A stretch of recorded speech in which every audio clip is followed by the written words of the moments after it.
Hey guys, Joel and Kenny here, What's up? and we just really want to say thank you first off for being willing to step into the role of a room host this summer at Big Stuff. Every year, God uses summer camp to change lives of young people, and we know that it is absolutely not possible for us to be able to do that without people like you being willing to step in, to take a week out of your summer, to invest in the lives of young people and to be at Big Stuff. So thank you so much. We're going to take the next few minutes to give some tips to you on what to expect as a room host so that you can have a great time and that your students can have the maximum amount of fun and life change this summer. All right, so we're going to start out with the expectations that we have of you as a room host. One of the most important things to know when you're serving in any capacity is what is expected of you so that you can meet those expectations, that it'll be good for you to know that you're doing the right thing and good for your students as well. So that's where we're going to start. Yeah, I think a lot of times we bring young adults or parents and leaders on trips and sometimes look at themselves just as chaperones. We want you to know you are much more than just a chaperone. We are not asking you to babysit teenagers. We got lots of people who could do that. We think much greater of you. And so one of the greatest elements of being a room host leader, above being just a chaperone, is really being someone that can make great memories with young people. I remember when I was in high school, now I don't recommend you do this, in fact I would ask you not do this, but just a great memory when I was in high school, I had a room host at a camp when I was a teenager who bleached my hair and put purple Kool-Aid in it to make it purple. So it was this, can you imagine Kenny with bleach blonde, purple hair? Because we were the Grape Geckos. We had different teams. The Grape Geckos was the name of our team, and for team spirit. And we talked about it all week, and it was lots of fun. And we did lots of fun, crazy stuff through the course of that week that I remember now. Here I am 16 years later, still remembering the incredible memories, the fun moments I had with my room host that summer. I heard stories of some of the girls last year got a bunch of matching flip-flops, and they decorated them or painted them or do whatever girls do, whatever, I don't know. But really looking for ways to have fun, great memories. I plan on having a couple wrestling matches with some of my guys, and we could talk about appropriate ways to do that, but really looking for ways to have fun memories with. 16 years from now, your students will look back and going, wow, Big Stuff, 2014, that was so legit.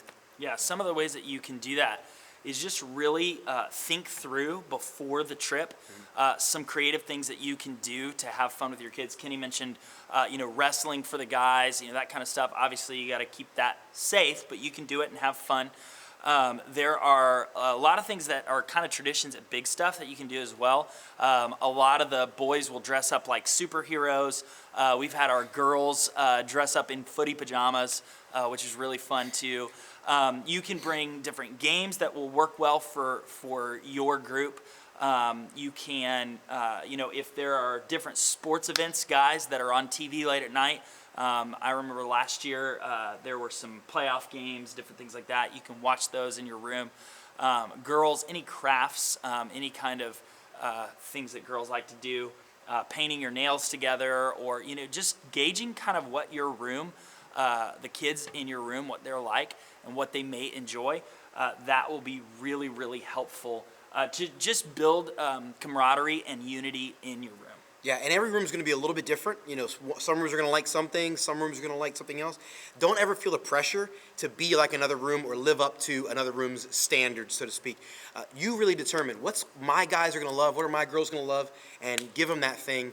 And trust me, the students will love that, or in a lot of cases will love that even more than some of the even fun events that happen in a group setting. What you do in your room with your teenagers, and a lot of times will matter more to them in the long term than what we do even a large group scale.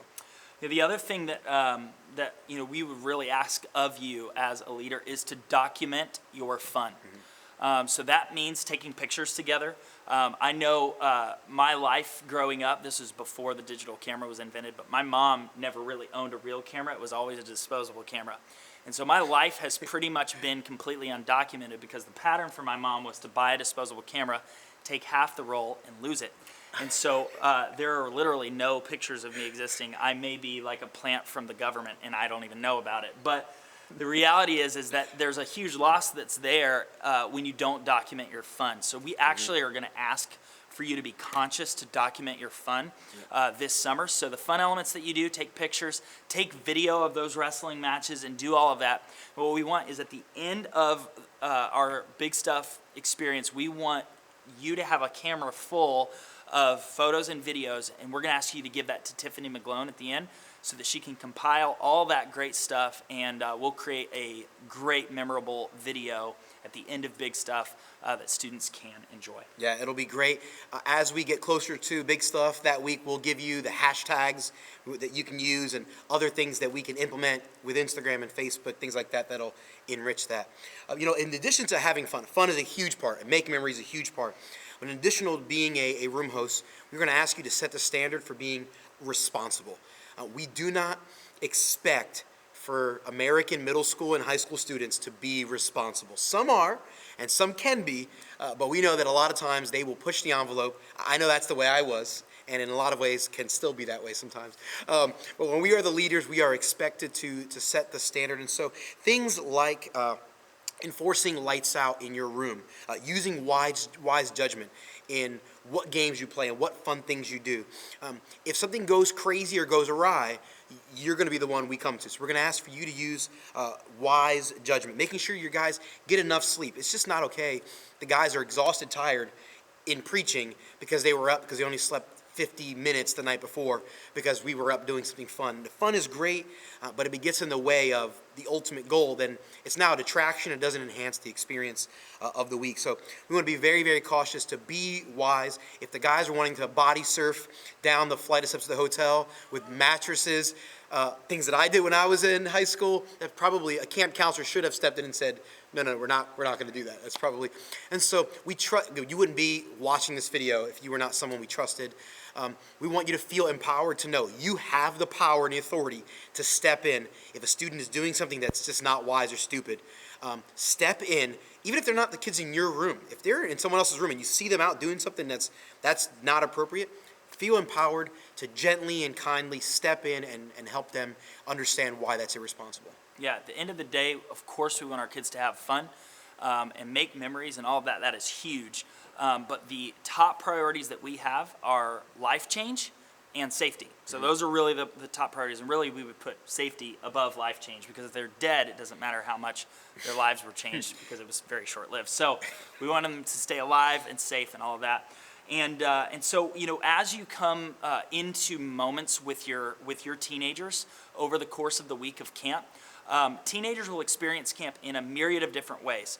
They're interacting with other teenagers on a level that they're not used to because they're in a hotel room rather than at home.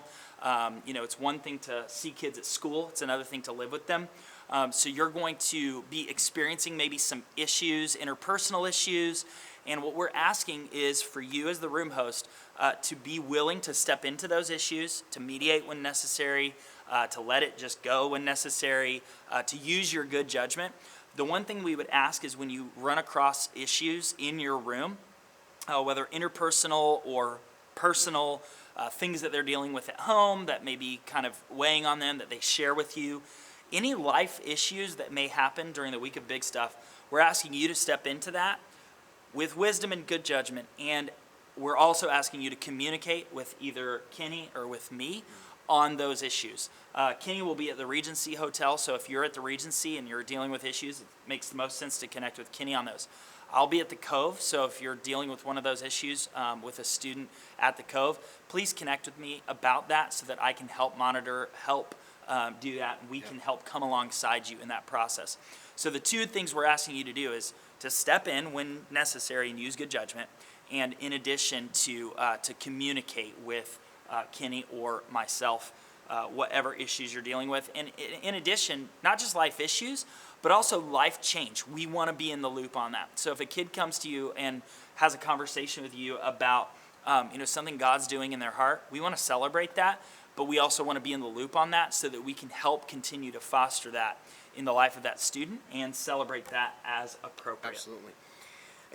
In general, we want always to remember that that's what we want. We want life change, and it's all about the students. And so sometimes that may cost us something. Sleep. Sleep is a big one. Without fail, anytime I'm in an experience, mission trip, camp, something like this, there's something fun going on I want to go be a part of, but there's some kid that comes up to me and says, hey, can I talk to you? And maybe it's a student that I've had a rough time with, or maybe don't really, in my flesh, don't want to sit down and have a conversation. I really go play volleyball. I'd rather go do this fun thing. But in that moment, I've got an opportunity to choose to do what I want, or to allow the Holy Spirit to use me in the life of a student. And if you are open to that, and if we are open to those sorts of moments, God will absolutely honor those efforts, and He will give us great opportunities. And so we want to encourage you to be willing to always sacrifice on behalf of the students. We know that many of you already have that attitude. We want to encourage you to walk into big stuff knowing it's all about the students. And so that may mean a lack of sleep. That may mean that maybe we don't get a chance to sleep in a bed that's as comfortable as we want. Maybe we have to sleep on the floor or on an air mattress or something like that that's not as comfortable. But we as the leaders are the first ones to say, we're going to make the sacrifice because we love students, and we want to make sure we foster an environment where God can do His things and nothing gets in the way of life change for our students. All right, well, next up, we're going to talk about the rules. And I don't know, you're probably the same as me. I hate rules. I would rather live in a world where they don't exist. But rules are very important because they keep our kids safe, and they keep our kids in a place where they can experience God. So what we want to do is, at the end of the day, we're going to put rules in a couple of different categories. Safety, which is our highest priority. Second is where they can be in an environment where they can experience God.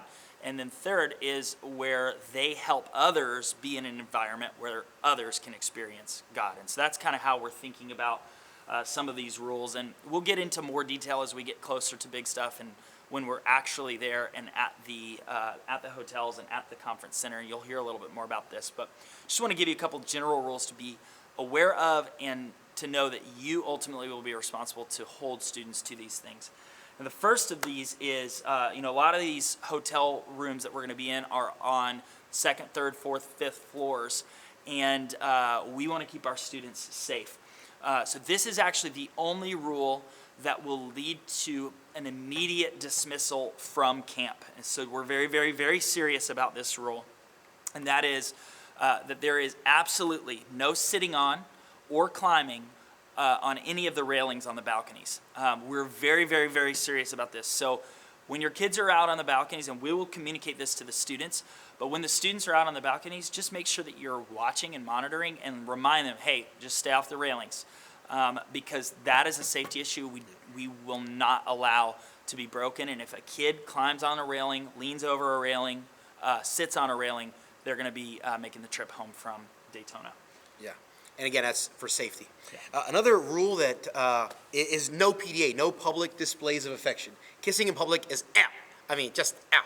Ow. Seriously. Ow. No, I mean, summer camp is not a week-long date. That is not the appropriate time. And so we want you to feel empowered. I mean this wholeheartedly.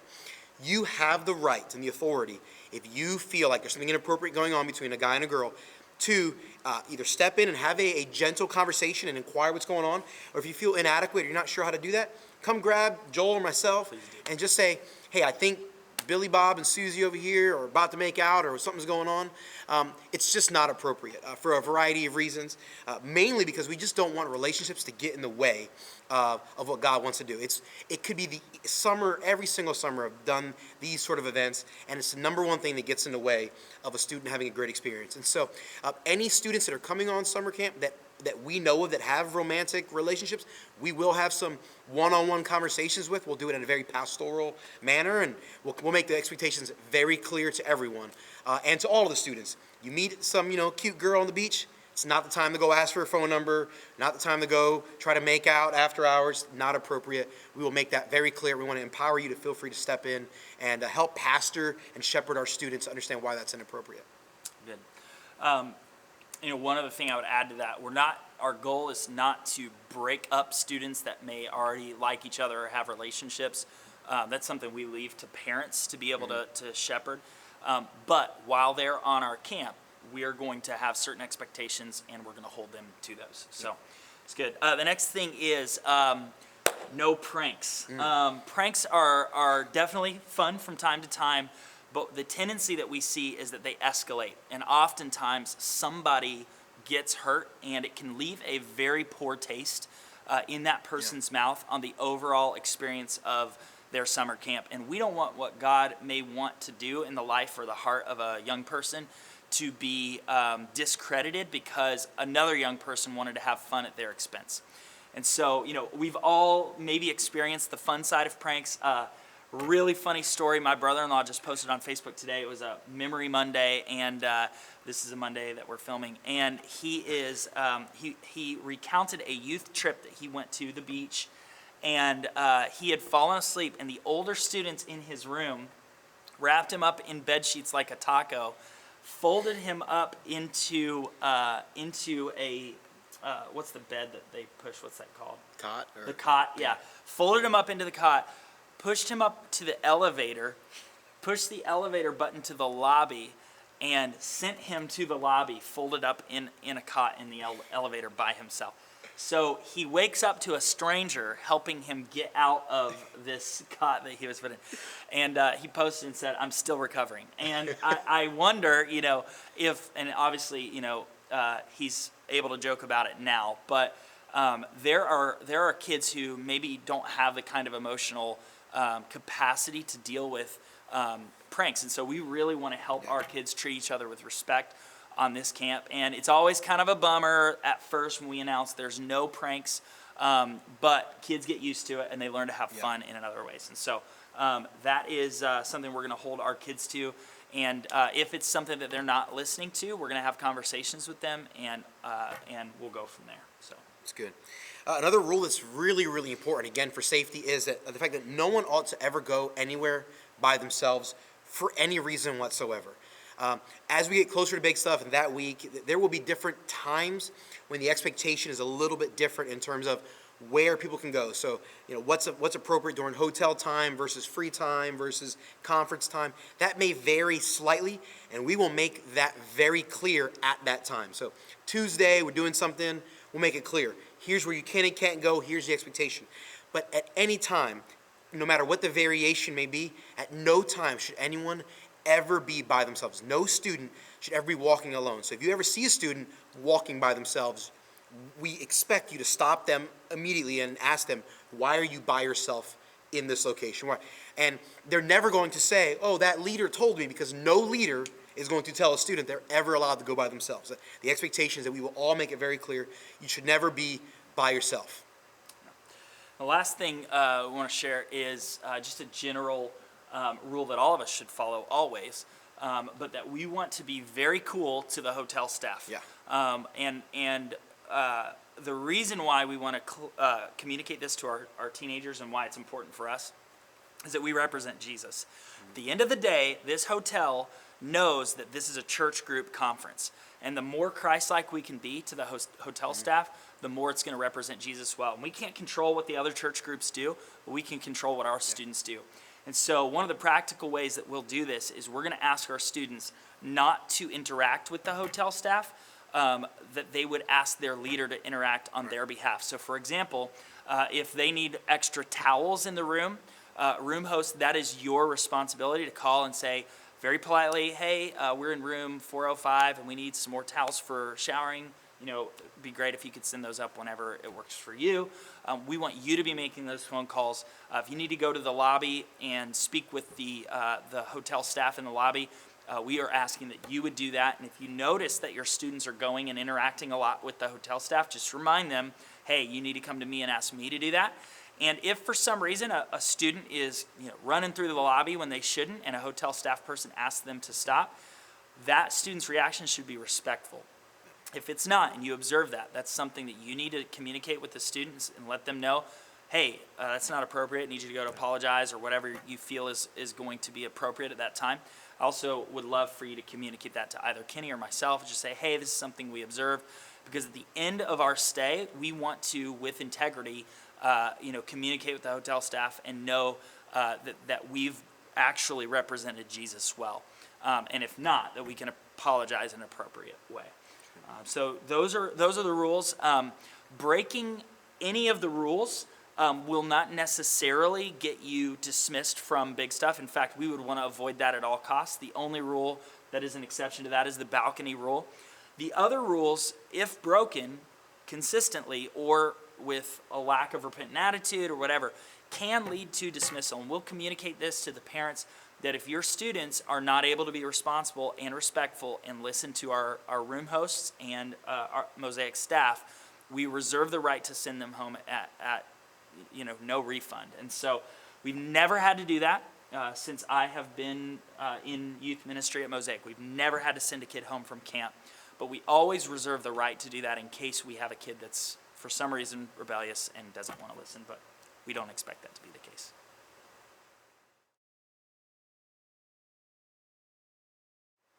Okay, so safety is our number one priority. We want to give you a few tips to make sure that we help keep our students safe. Yeah, one of the biggest areas where you can help keep our students safe is anytime they are in the water. So that's pool or ocean. And so one of the biggest ways to do that is by simply keeping your eyes on the students. I know I've been with leaders before that sometimes they're having fun at the beach, and we want you to have fun. That's great.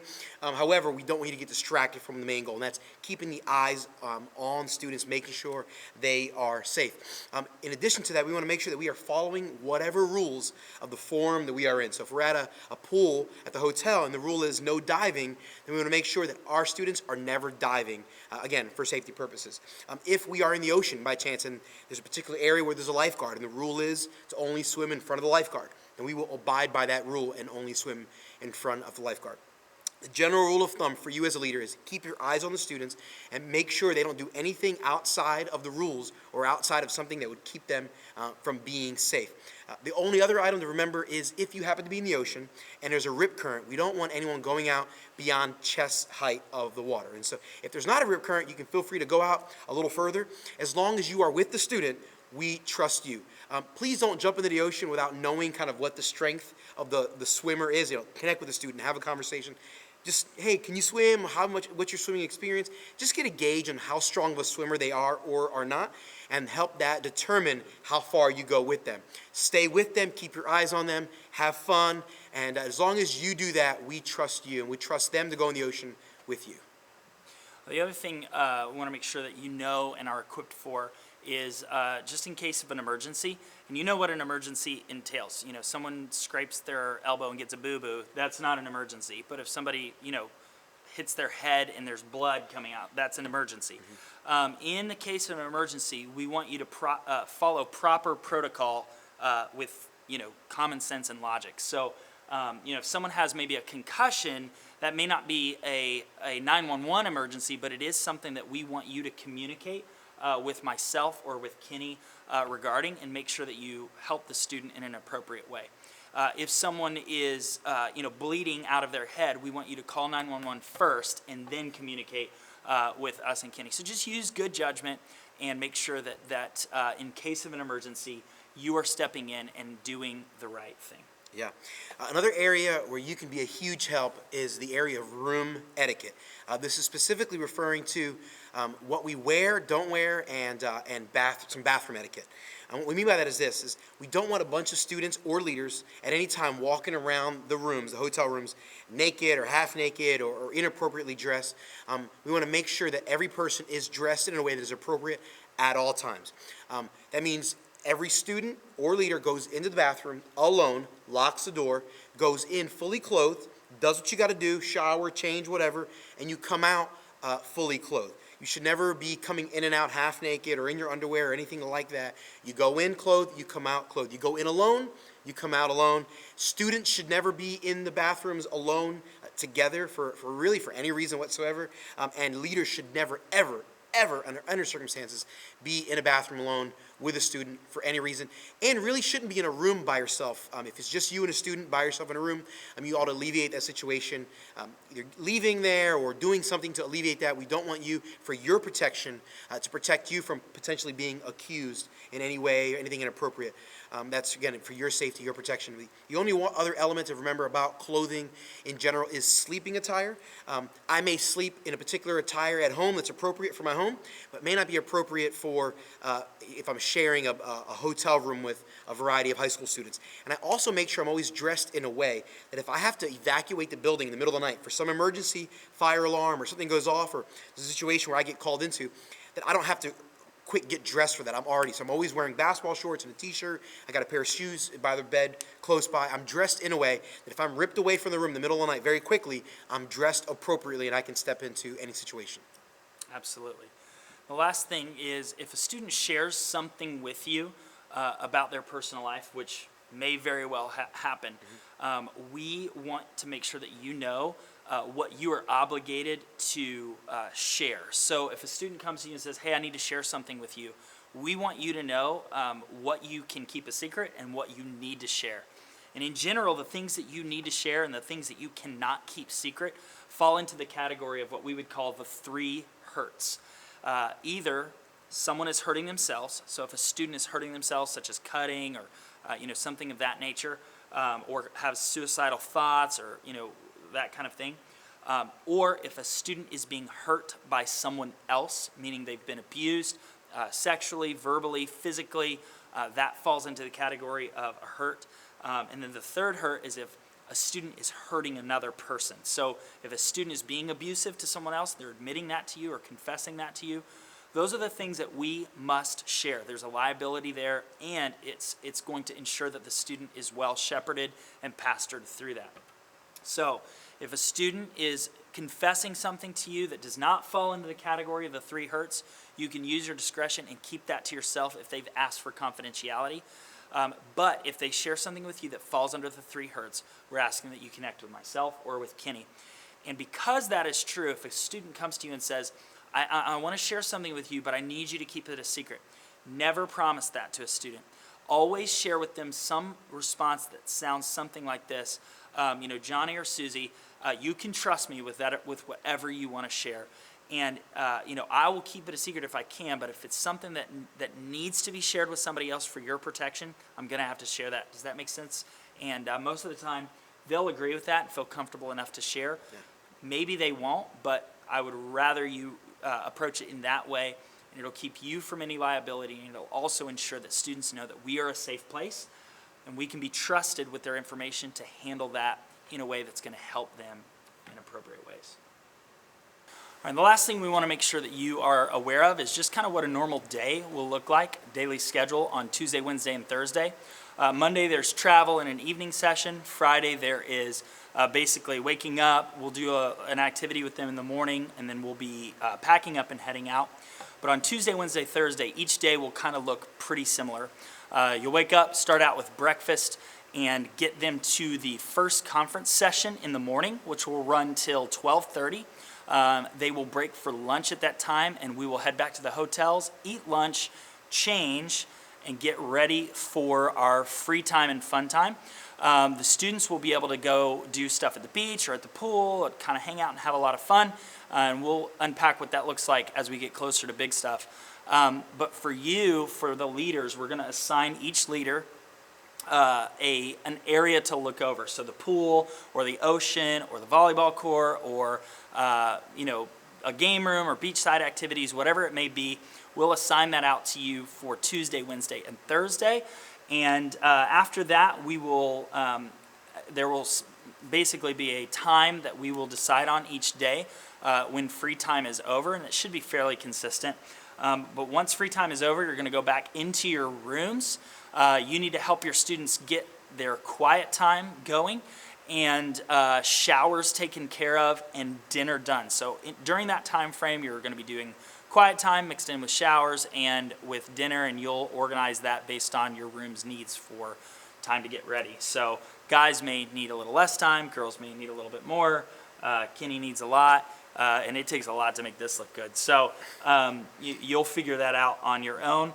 And then we need to get all of the students back to the Ocean Center for our evening session, which will last pretty late each night. And then we'll have, for the most part, a large group time where we'll get everybody together in a room at the Ocean Center. We'll give you any announcements that you need for the next day. And then we'll head back to the hotel basically for bedtime.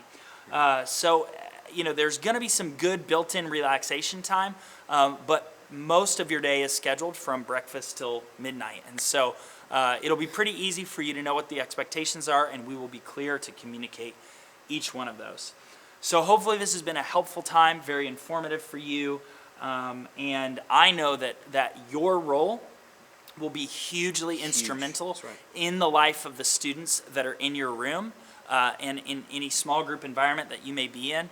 Your role is going to be huge. So I'm excited for what God's going to do through you as you develop friendships and relationships, and strengthen friendships and relationships you have already with the students that are in your room and on this camp. And just from Kenny and I just want to say thank you so much for your investment into the life of these students during the week of Big Stuff. Appreciate you guys. Love you guys.